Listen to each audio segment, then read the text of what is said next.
In this video, I'll show you how to connect VS Code to your Supabase application. And if you find this video helpful, please do not forget to like and subscribe. Now, the first thing I need you to do is to go onto VS Code. And on the left side of your VS Code, you're going to see where it says extensions. You're going to click on extensions. And on the search button here, on the search tab here, you're going to type Supabase. Once you see Supabase, what you want is Supabase from Supabase itself.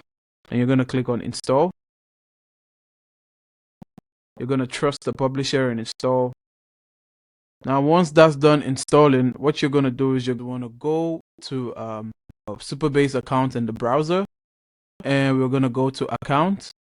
We're going to go to the icon that displays our display image. And then we're going to go to account.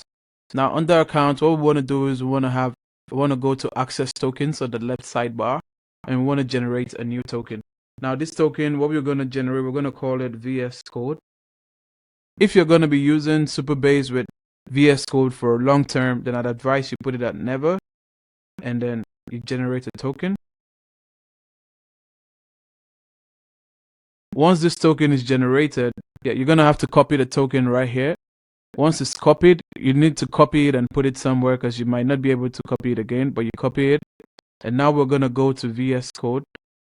For the purpose of this tutorial, let's open up a new terminal. We'll spin up a new terminal for this. Now, once the terminal is open, what we want to do is we want to type in npx Supabase login.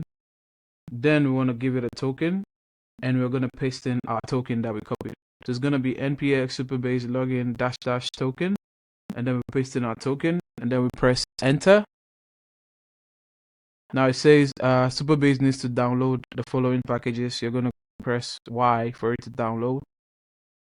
And once that's done, you're going to see the interface come up like this. And it says you are now logged in API coding. And it's going to allow you to, and now you've successfully connected Supabase to your VS Code. Now that's how to connect Supabase with VS Code. If you do find this video helpful, please do not forget to like and subscribe, and I'll see you in the next one.